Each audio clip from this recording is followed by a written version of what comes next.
Hasta ahora, todo o casi todo lo que ha ocurrido en tu tratamiento de reproducción asistida ha sido bajo tu supervisión y en todo momento involucrándote a ti y siendo tú misma la protagonista y partícipe activa del proceso.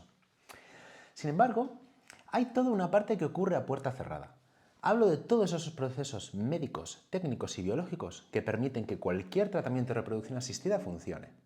En este capítulo voy a desvelarte en qué consiste nuestro trabajo, para que cuando recibas una llamada del laboratorio sepas qué está ocurriendo y puedas hacer las preguntas exactas para incluso en este tratamiento ser la protagonista de tu proceso.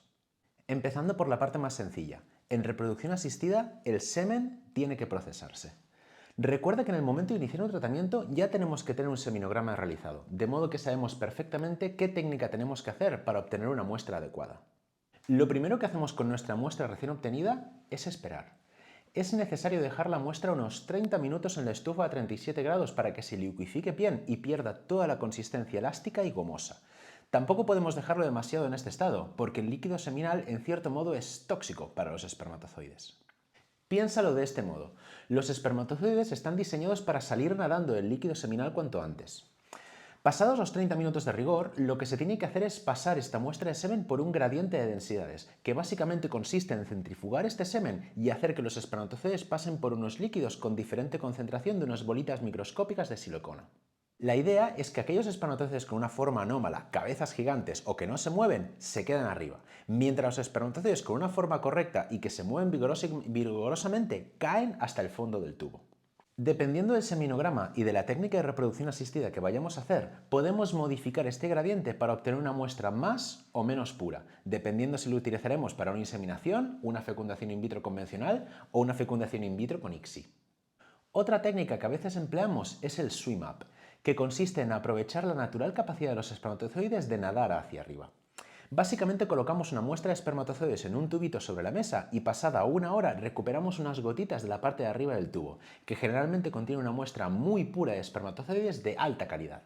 Utilizaríamos esta técnica como para, por ejemplo, realizar una inyección intracitoplasmática, también conocida como ICSI. El tratamiento ya está hecho, has pasado por todos los análisis previos, te has estado pinchando durante 13 días y antes de ayer te pinchaste el Ovitrel.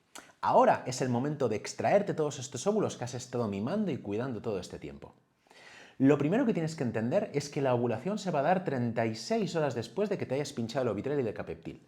Esto significa que con toda probabilidad te citen en la clínica 35 horas después, para hacerte la punción en el momento justo en que llegas a las 36 horas.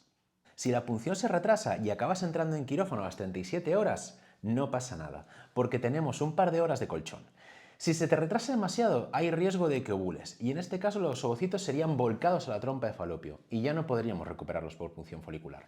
Cuando entres al quirófano, lo primero que vas a hacer es cambiarte y ponerte un batín abierto por delante, gorrito y patucos. Luego, la enfermera te va a colocar una vía, tanto en la muñeca o en la sangradura, que es por donde te van a administrar la anestesia. En cuanto entres al quirófano, vas a encontrar al ginecólogo, que te va a hacer la punción, una enfermera, que irá recogiendo los tubitos con el líquido folicular, y un anestesista, que controlará tus constantes vitales y ayudará en todo lo que pueda. Después de estirarte y colocar las piernas en los soportes, lo primero que van a hacer es limpiarte toda la zona con un líquido que contiene un antibiótico gentamicina. Y cuando todo esté listo, te van a anestesiar. La anestesia no te termina de dormir del todo, solo te agilipolla un poco, de modo que no te enteras de absolutamente nada, pero tu cuerpo sigue reaccionando. Es por este motivo por el que vas a ver que te ponen unas cintas alrededor de las piernas.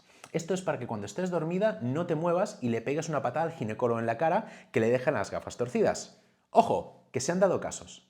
Cuando todo esté listo y tú ya estés dormida, empezarán con la intervención, que consiste en localizar uno a uno todos tus folículos e irlos pinchando y vaciando por aspiración. Es muy habitual hacer lo que se llama un lavado folicular, que consiste en, una vez vaciado el folículo, este se vuelve a rellenar con agua y ésta se vuelve a aspirar, de modo que limpiamos y rascamos las paredes del folículo, recuperando cualquier ovocito que pueda haberse quedado pegado a la pared. El líquido folicular que se obtiene se va entonces al laboratorio, donde nosotros volcamos sobre un platito y revisamos pescando los ovocitos que encontremos. La forma en la que estos ovocitos se recuperan es en forma de cúmulos, que significa que vemos una mancha oscura, que es el ovocito, rodeada de una capa de moco llamada el cúmulo. Cuando tú te despiertes de la anestesia, puedes preguntar cuántos cúmulos hemos recuperado. Piensa que no todos los cúmulos recuperados van a tener un ovocito dentro. Y no todos los ovocitos van a ser maduros, pero es un muy buen comienzo. Lo siguiente que va a pasar es que estos cúmulos van a estar en cultivo un par de horas, que es cuando podemos empezar a trabajar con ellos. Para trabajar con estos ovocitos, lo primero que tenemos que hacer es limpiarlos de esta capa de moco llamada el cúmulo. Y esto lo hacemos mediante el pelado con una enzima llamada hialuronidasa, que nos deja el ovocito limpio y precioso. De modo que vemos perfectamente tanto el ovocito como su cáscara o zona pelúcida, como su corpúsculo polar, que nos indica si ese ovocito es maduro o inmaduro. Lamentablemente, aquellos ovocitos que sean inmaduros van a tener que ser descartados, porque no podemos hacer nada con ellos. Si tu tratamiento es la preservación de la fertilidad o vitrificación de óvulos justo después del pelado, vamos a congelarlos. Es un proceso muy rápido que en apenas 12 minutos los vamos pasando por una serie de líquidos que los preparan para poder cargarlo en unas pequeñas pajitas de plástico que luego meteremos en nitrógeno líquido. La vitrificación de óvulos es un proceso que está muy bien optimizado, pero aún así se espera que alrededor de un 20% de los ovocitos no sobrevivan a este proceso de vitrificación. Las buenas noticias es que una vez vitrificados, los ovocitos se mantienen en ese estado casi eternamente. No hay ninguna diferencia entre descongelar unos ovocitos al día siguiente de su congelación o 40 años después.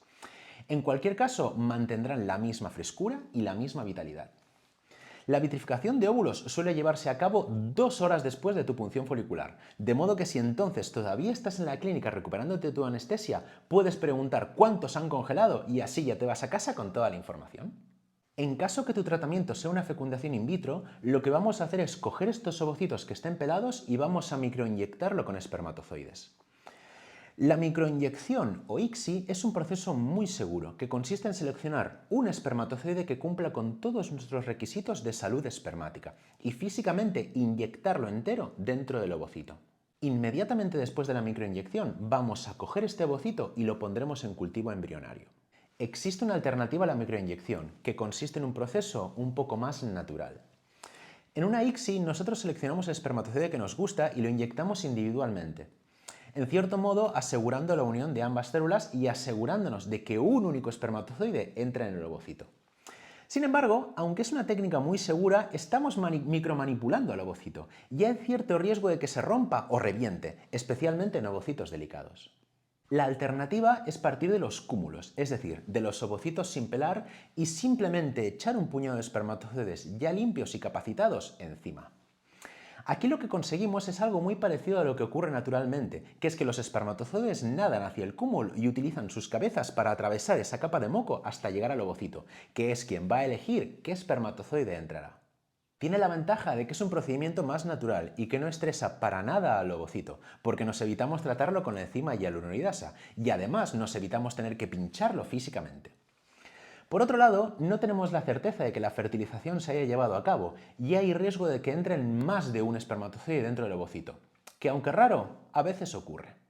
La recomendación desde la Sociedad Europea de Reproducción Humana es que no se realice una ICSI, es decir, una microinyección, a menos que haya una causa justificada para ello. De modo que a la práctica lo más habitual es hacer la mitad de los ovocitos por una FIV convencional y la otra mitad por una FIV ICSI, de modo que cubrimos todas las posibles opciones. En caso de que haya pocos ovocitos, por ejemplo solo 4, mi recomendación es hacer una ICSI, para asegurarnos el tiro. En cualquier caso, tanto si hacemos FIV-ICSI como convencional, lo que ocurre a partir de ahora es igual para todos.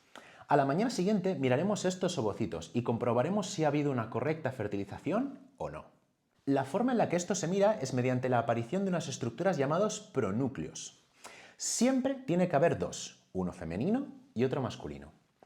Típicamente, el pronúcleo femenino contiene la mitad de los genes de la madre y suele ubicarse cerca del corpúsculo polar, que es esta bolita que aparece cerca del ovocito. El pronúcleo masculino puede aparecer en cualquier lugar del ovocito y la forma en la que actúa es expandiendo una telaraña de microtúbulos que se van a anclar a las paredes del ovocito y van a buscar el pronúcleo femenino. En cuanto lo localicen, lo van a anclar y lo van a arrastrar hasta el pronúcleo masculino en un proceso que se llama dragging. Tanto la localización de los pronúcleos como el momento en el que aparecen, como el efecto de dragging que caracteriza al pronúcleo femenino, así como el tamaño relativo, ya que el pronúcleo masculino suele ser de mayor tamaño, nos ayuda a identificar cuál es el pronúcleo masculino y cuál es el pronúcleo femenino. Si un ovocito muestra dos pronúcleos, la fertilización ha sido un éxito y ya tenemos un embrión. Puede darse la situación de que no aparezca ningún pronúcleo, que aparezca solo uno o que aparezcan 3 o más. Estas situaciones nos ponen delante de una fertilización errónea y estos embriones tienen que ser descartados, porque rara vez podemos hacer nada con ellos, aunque esto está cambiando. Lo que ocurre a partir de este momento es el desarrollo embrionario, que progresa a lo largo de 5 días. Durante este tiempo, más de 20.000 eventos moleculares y celulares ocurren cada día, pero visualmente lo que vamos a ver es divisiones celulares, pasando de 1 a 2, a 4, a 8 y a 13 células. En ese momento, alrededor del día 4 de desarrollo, observamos un evento llamado la compactación, donde las células se unen unas con otras perdiendo la apariencia de racimo de uvas y formando una masa compacta. Este es el momento clave del desarrollo, que nos indica si el embrión es de buena calidad, ya que este proceso está controlado intrínsecamente por la propia genética embrionaria. Si el embrión tiene una mala organización de los genes o su maquinaria metabólica no está perfectamente alineada, el proceso de compactación falla y esto nos permite separar aquellos embriones buenos de los malos. Lo que ocurre después de la compactación, generalmente en el 5 día de desarrollo, es la blastulación. Este proceso consiste en un bombeo de agua desde fuera del embrión hasta dentro, de modo que el embrión se infla como un globo, formando lo que conocemos como un blastocito. Es en este momento en que podemos distinguir los dos linajes celulares que nos darán lugar a la placenta, representada por el trofoectodermo, y nuestro embrión en sí, representada por la masa celular interna. Es importante puntualizar que la compactación y la blastulación son los dos procesos que mayor información nos dan a la hora de catalogar si un embrión tiene capacidad de formar un niño nacido sano o no. De modo que lo ideal es llevar los embriones siempre hasta día 5 o 6, para poder observar todos estos eventos de desarrollo y entonces tomar una decisión informada de qué embrión transferir. Después de los 5 días de desarrollo, estos embriones están en el momento óptimo para la transferencia, que es cuando te vamos a volver a invitar a venir a la clínica.